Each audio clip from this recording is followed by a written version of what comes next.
지금 중국 철강 시장에선 정말 거대한 줄다리기가 벌어지고 있어요.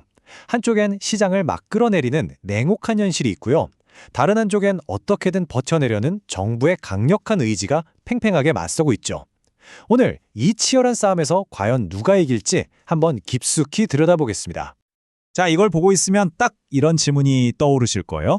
그래서 중국 철강 시장 오를까요, 내릴까요? 전망이 좋은 건가요, 나쁜 건가요? 그런데 놀랍게도 정답은 둘 다라는 겁니다. 네, 지금 시장은 그냥 좋다, 나쁘다 이렇게 딱 잘라 말할 수가 없는 상황이에요. 왜냐하면 정말 거대한 두 힘이 시장을 완전히 반대 방향으로 끌어당기고 있거든요. 그야말로 팽팽한 줄다리기가 벌어지고 있는 거죠. 그래서 오늘 이 복잡한 상황을 제대로 한번 파헤쳐 보려고 하는데요. 먼저 이 줄다리기가 어떤 건지 좀 살펴보고 시장을 끌어내리는 현실의 무게, 그리고 이걸 버텨내는 정책의 힘, 이 두 가지를 각각 분석해 볼 겁니다. 그리고 지금 왜 이렇게 꽉 막힌 교착 상태인지, 마지막으로 장기적인 전망은 어떨지까지 쭉 짚어보겠습니다. 자, 그럼 먼저 줄다리기의 한쪽 끝부터 한번 보죠. 시장을 아래로 정말 끝도 없이 끌어내리고 있는 이 펀더멘탈의 압박, 바로 그 냉혹한 현실의 무게부터 살펴보겠습니다.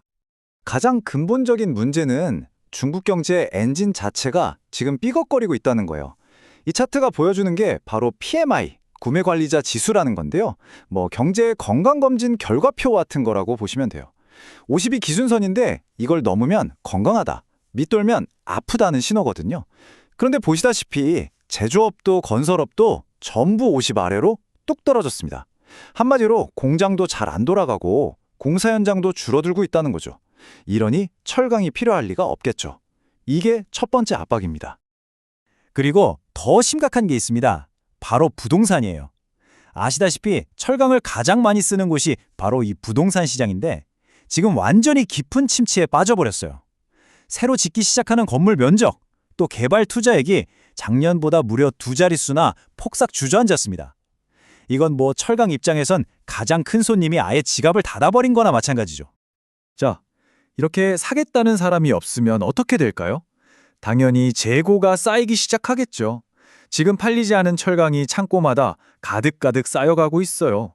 공급은 넘쳐나는데 수요는 없으니 가격은 어떻게 되겠어요? 당연히 떨어질 수밖에 없는 엄청난 압박을 받게 되는 겁니다.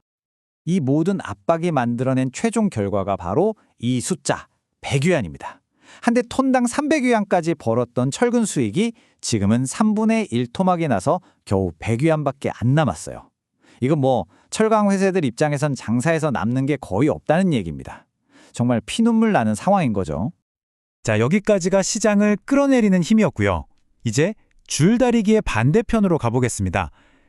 이렇게 가라앉는 시장을 어떻게든 끌어올리려고 정부가 얼마나 필사적으로 힘을 쓰고 있는지 그 정책의 힘을 한번 보시죠. 정말 정부가 할 수 있는 건 다 하고 있다고 해도 과언이 아닙니다. 연초에는 공사 멈춘 아파트에 돈을 대주는 화이트리스트 제도를 시작하더니 5월에는 아예 지방정부가 안 팔리는 집을 사들일 수 있게 해줬고요. 심지어 9월에는 대도시에 구매 제한까지 풀어버렸습니다. 시간이 지날수록 점점 더 강력한 카드를 꺼내들고 있는 거죠. 어떻게든 부동산 시장이 무너지는 것만큼은 막겠다는 아주 필사적인 의지가 보입니다. 자, 이렇게 시장을 짓누르는 거대한 힘과 이걸 떠받치려는 거대한 힘이 정면으로 꽝 하고 부딪히니까 어떻게 됐을까요? 지금 시장은 그야말로 옴짝달싹 못하는 팽팽한 교착 상태에 빠져버렸습니다. 어느 쪽도 이기지 못하고 힘겨루기만 하니까 시장의 방향은 짙은 안개 속에 갇혀버린 거죠. 그런데 이 안개 속 상황을 더 복잡하게 만드는 게 있어요. 바로 시기입니다. 중국에선 전통적으로 9월, 10월을 금구은십이라고 부르거든요. 황금의 9월, 은의 10월이란 뜻인데 건설 경기가 가장 좋은 말 그대로 대목이죠. 그러자 보니 시장에서는 이맘때쯤이면 이제 반등하지 않을까 하는 기대감이 아주 강하게 생기는 시기이기도 합니다. 바로 이 지점에서 줄다리기의 모습이 아주 선명하게 보입니다. 한쪽에는 쌓여가는 재고와 죽어가는 부동산이라는 차가운 현실이 있고요. 다른 한쪽에는 정부 부영책과 성수기라는 뜨거운 기대감이 있는 거죠. 이 두 힘이 지금 정면으로 충돌하고 있는 겁니다. 그 결과가 바로 박스권 장세입니다. 가격이 더는 떨어지지 않게 정책에 대한 기대감이 바닥을 든든하게 받쳐주고 그렇다고 오르지도 못하게 시장의 냉혹한 현실이 천장처럼 꽉 누르고 있는 거죠. 그러니까 당분간은 이 좁은 상자 안에 갇혀서 위로도 아래로도 못 가는 답답한 흐름이 이어질 가능성이 높다는 뜻입니다. 하지만요, 이 단기적인 싸움에서 잠시 한 발짝 물러나서 더 큰 그림을 한번 볼까요? 그러면 훨씬 더 근본적이고 장기적인 거대한 변화가 일어나고 있다는 걸 알 수 있습니다. 그 변화의 핵심 키워드가 바로 반내권, 우리말로 하면 반인볼루션 정도가 될 텐데요.